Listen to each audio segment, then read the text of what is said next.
Church friends. Happy New Year! Happy New Year! Well, this morning we have a very special PJ Church starring you. Do you remember 2 months ago, forever ago, when we learned about Queen Esther? Do you remember it, Ida? Yeah. Yeah. And one of the things we did when we were learning about Queen Esther and how God is always working behind the scenes is we did a play of the epic events of Esther and the Empire. And I filmed it and I edited it and now we're ready to watch it. Are you excited to see it? Yeah. You guys have done an amazing job. So without further ado, here we are to present the epic events of Esther and the Empire.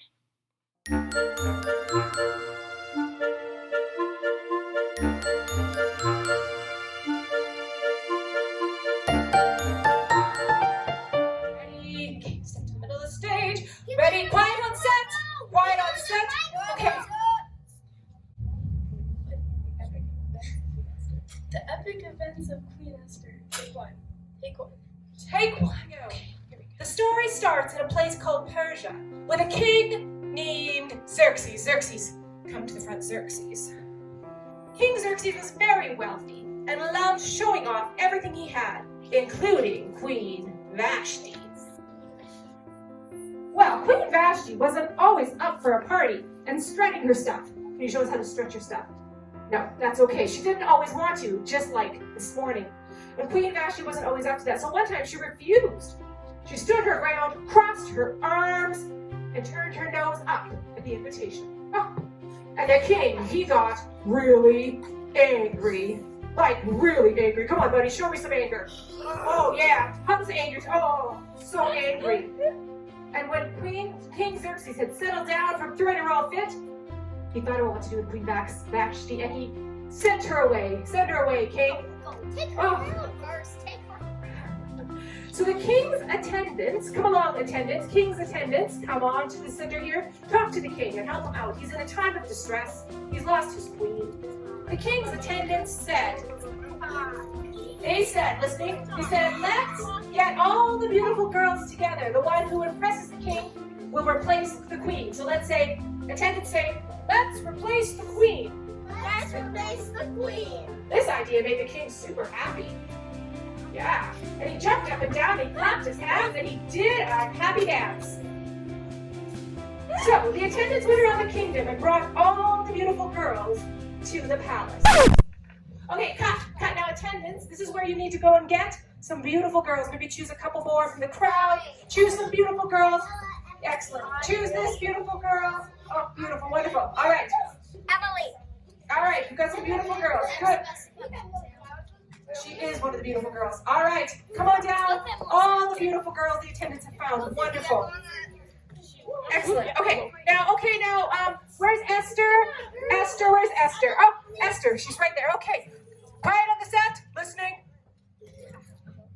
Well, one of the girls was brought to the palace was a young Jewish girl named Esther. She was the niece of a man named Mordecai. Mordecai, come on down to the middle of the stage here, Mordecai. Mordecai, you come here, stand beside your niece, Esther. No way. And Mordecai had raised Esther because she didn't have a mother or a father. So Mordecai didn't think the king or the people in the palace would be happy to know they were Jewish. So he told Esther to keep it a secret. How do you tell someone to keep it a secret, Mordecai? Yes. Just like that. Oh, well, when it was Esther's turn to go see the king there, Esther. Esther did everything she was told. She twirled around. She did a curtsy. What's that? A curtsy. Oh, beautiful. Everyone who saw Esther was mesmerized by her. She would walk by everyone and they would all faint because she was so incredible. Oh, attendants, can you faint? Show me faint. Oh, she was so incredible. Well, the king did a silly happy dance when he saw her. And he decided to make Esther his new queen. He placed a crown on her head and pointed to the part of the palace that would become her home. And scene. Oh, bravo, everybody. Bravo. Big claps. Oh, good job. Okay, you can take a seat. Good job. Sit down for now. Incredibly ethically incorrect.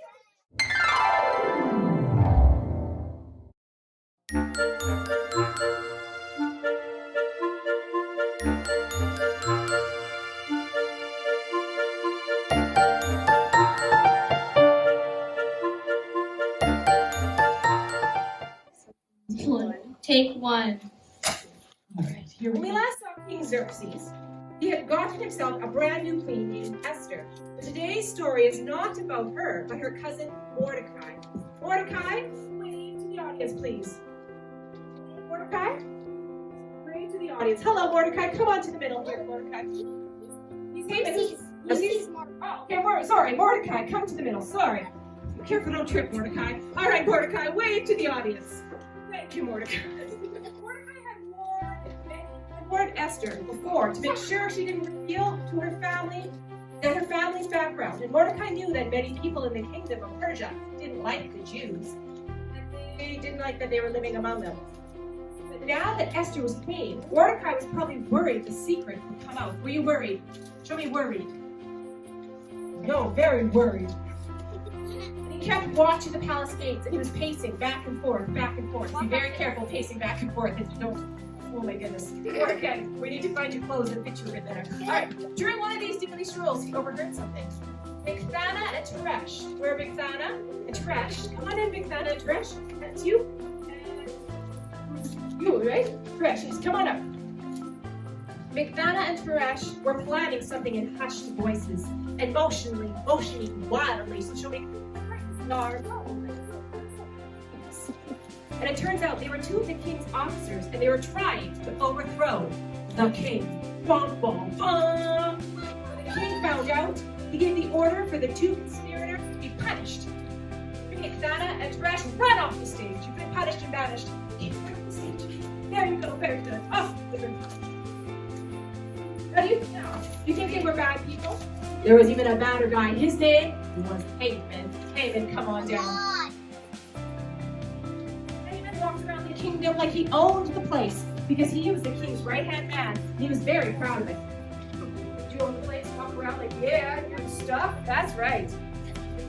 So whenever he passed by, even the king's people would bow down to him so low their noses almost touched the ground. Okay, other people, do you want to bow down? Bow down to Haman. Those other people, but not the king.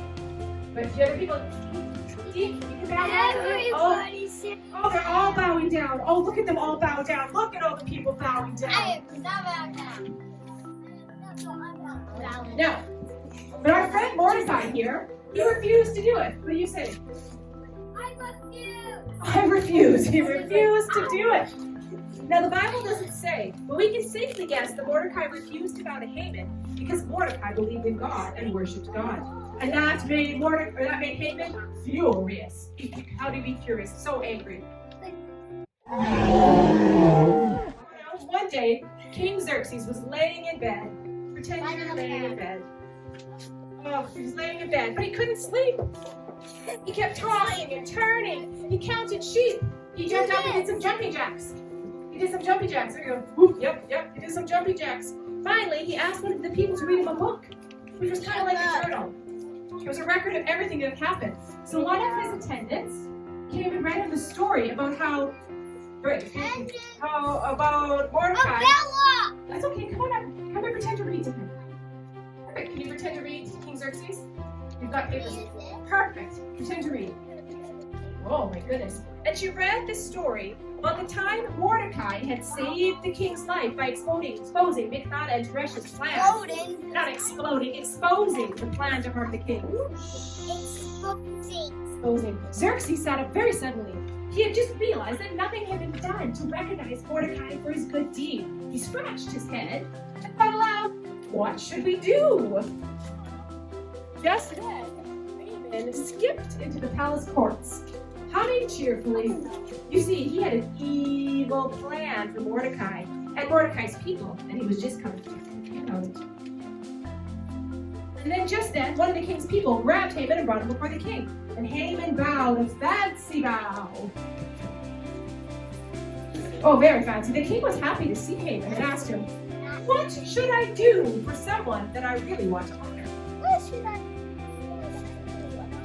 Now Haman couldn't hide his excitement. He thought for sure the king wasn't talking about him. He ran around the entire room with his fists in the air like he won a big race. Then he composed himself, cleared his throat, and spoke very slowly to the king with just a single word. What can be done for someone the king wants to honor? Haman chuckled. Okay, you should give me, them, a royal robe from the king's private collection, and one of the magnificent horses that belongs to the king. Then get someone from a high-ranking, make a parade, and parade this person through the streets and shout their name at the top of their lungs. This is what the king does for awesome people. I think it's fair. While the king clapped his hands and grabbed Haman's shoulder and rushed him out the door, rushed him out the door. And he said, now, go and do everything you just said for the guy I owe my life to. Go do it for Mordecai. So Haman was stuck, having to honor the very man he wanted to destroy. And so Mordecai was dressed in the king's finest robes and rode on the king's finest horse. And while Mordecai waved to the crowds, Haman was right next to him, shouting at the top of his lungs, this is what the king does for awesome people. What are we doing? It's time for our big idea.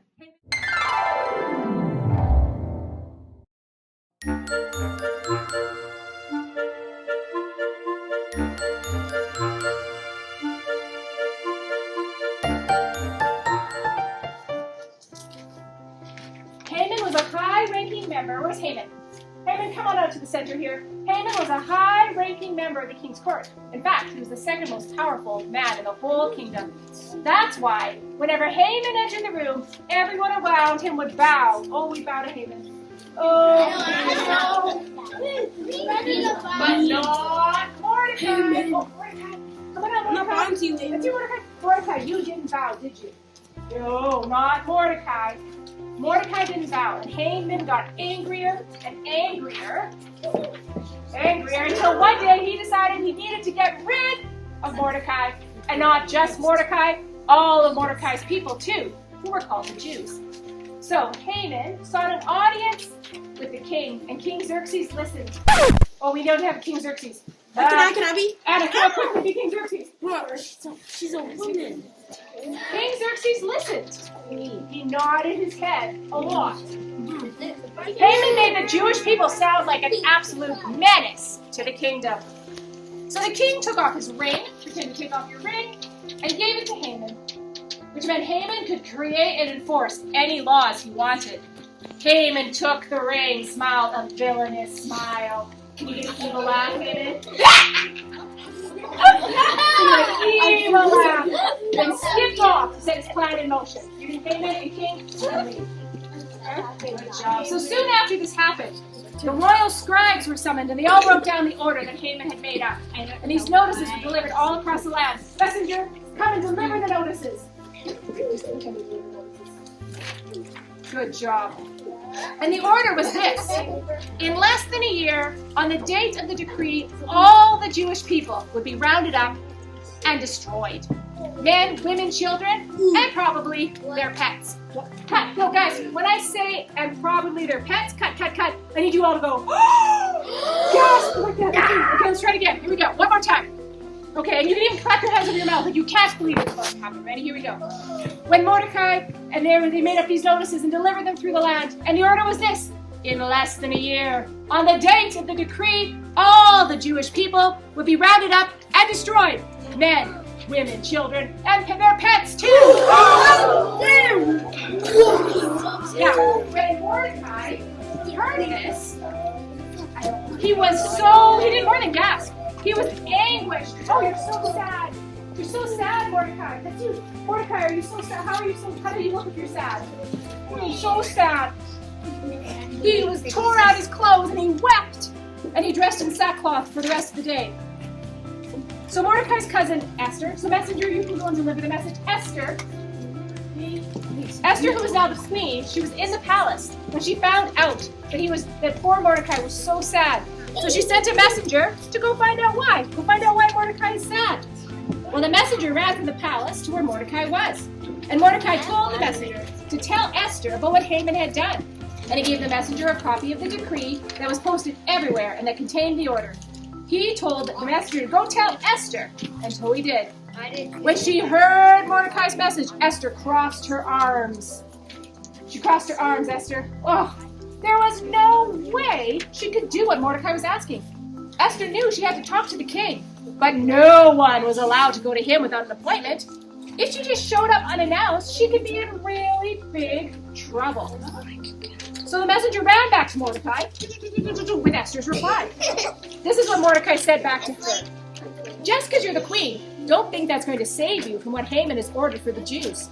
I don't doubt that our people will be rescued somehow. But what if the relief was meant to come because of you? What if you became queen for this very reason? So now he runs back to Esther to tell her that. And the messenger is now thoroughly out of breath. Puffing and puffing. Oh, poor messenger. And so he tells Esther, maybe you became queen for just a time like this, Esther. So hearing this, she sent back one final message. She said, get everyone together. Don't eat. Just pray. After that, I'll go to the king, even though it's against the law. And if I die trying, then I die trying. Starting in that moment, Esther, Mordecai, and all the Jewish people of the city began to pray and sing. It's time for a big idea. It's time for a big idea.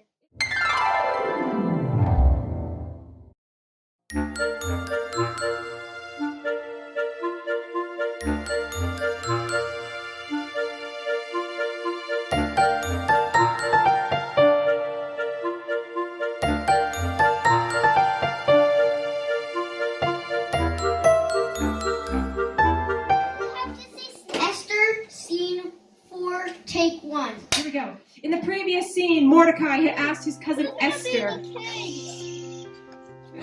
Audience, he asked his cousin Esther, who was the queen of Persia, to help save her people from Haman, the horrible, and talk to the king. Okay, that's not what they call him. They didn't actually call him Haman the horrible, but he was indeed horrible. Because he was mad at Mordecai, Haman wanted to destroy an entire group of people. Esther, who's right here and beautiful, she was afraid. How does it look to be afraid, Esther? What's afraid look like? She was afraid. Esther was afraid. Anyone approaching the king without being called on could be in big trouble. But Mordecai, where's my Mordecai? Who's Mordecai? You, right? Are you Mordecai? Come here, Mordecai. Mordecai reminded us that maybe God had allowed her to become queen for such a time as this. Can you say such a time as this? Just the time of Exactly. So after asking Mordecai to pray, can you pray, Mordecai? What does it look like to pray? Mordecai prayed. Exactly. She was ready to go to visit the king.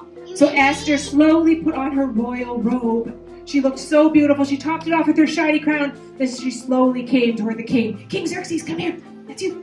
Watch, careful, don't trip. Oh, King Xerxes, okay. So she slowly came before King Xerxes. You know what? Kings can be all sorts of sizes. Okay, so come forward, Queen Esther and King Xerxes. You stand right here and you look at the queen. So Esther walked forward, and the king started to speak. But Esther didn't start by mentioning her big problem. She invited the king to a banquet with a fancy party with lots of food. Do you want to say, come to my party? Come to my party. Come to my party, said Queen Esther. And so the king and the queen and Haman sat down and they enjoyed a fancy banquet. It was very great. And I wonder what they were eating. What do you think they ate at their fancy banquet? What do you think they ate, Jovia? Any guesses? What do you think they ate at their fancy banquet? Wine. Wine! You think they had wine at their fancy banquet? Perhaps they had wine at their fancy banquet. What do you think they had at their fancy banquet? Turkey! Ooh, turkey's a good thing. What do you think they had at their fancy banquet? Fish eggs. Fish eggs. Whoa, we have wine and turkey and fish eggs. What a menu at their fancy banquet. Lobster. Lobster. Ooh, that would be very good. So Esther was probably really nervous and waiting for the right moment to bring up her request to the king to save the people. Haman was probably feeling really happy. Where's Haman? Haman over here. He's feeling real happy because he thought she'd invited him specifically to be part of the fancy banquet. And the king was probably just staring at Esther because he couldn't believe how lucky he was to be married to someone so beautiful. Ooh. So at the end of the banquet, Esther spoke up. But again, instead of mentioning that she really wanted to talk about what she wanted to talk about, she said, will you come to my party again tomorrow? she had another party. And Haman was still really proud of himself, because he thought he was being invited to 2 parties. And the king was probably starting to get suspicious. How did the queen throw 2 parties? Maybe she wants something. And Queen Esther was probably getting all her courage together, because tonight was the moment she would bring up what needed to be said. Watch out, Haman. So when King Xerxes turned to the queen, he flashed a winning smile and said, "What's on your mind?" You say, "What's on your mind?" What's on your mind? You can ask me anything, you know. And Esther answered, "If you really mean what you say, then please save the lives of my people." Well, the king, he scratched his head. You scratch your head? He was confused. Haman froze. His mouth fell open. He knew it was bad news, right? And King Xerxes, Esther continued, "You see, someone put out an order for the Jews to be destroyed. But I'm also a Jew. These are my people. If it were anything else, I wouldn't have bothered you, but I really need your help." King Xerxes was full of rage. He was very angry. Can you get an angry face on? Oh, so angry. "Who would do such a thing?" he demanded. And Esther pointed to Haman. Uh-oh, Haman did it. And Haman begged Esther to save his life. Then he tried to make a run for it. But he was caught by some of the king's people and dragged away to receive the same fate he had wanted for Mordecai and the Jews. And that same day, King Xerxes gave everything Haman owned to Esther and gave Mordecai his ring so they could write a new law that would undo Haman's old law. Her people were safe. Cut. It's time for the big idea. What's our big idea today? God gives us peace behind the scenes. God gives us peace behind the scenes. The end. Big bow, everybody. Yay! Good. Well, that was so good. You all did so wonderful, and I'm so proud of each and every one of you, from the ones who were acting to the ones who were the extras to the ones who filmed. Every one of you, the directors, each one working in front of the camera and behind the scenes. You did an incredible job. I'm so proud of you. The one thing we want to remember from the story of Esther is that God is always working for our good. He is always working in us, around us, and through us to bring about his perfect plan. And what an amazing thing to remember as we start a brand new year, that God is always working behind the scenes. Let's pray. So, dear Jesus, thank you so much for your love. Thank you for a brand new year where we get to have more adventures with you. Thank you for my PJ Church friends. Be with them today, bless them, and let them know in their knowers that you are always with them. We love you. Thanks for loving us. Amen.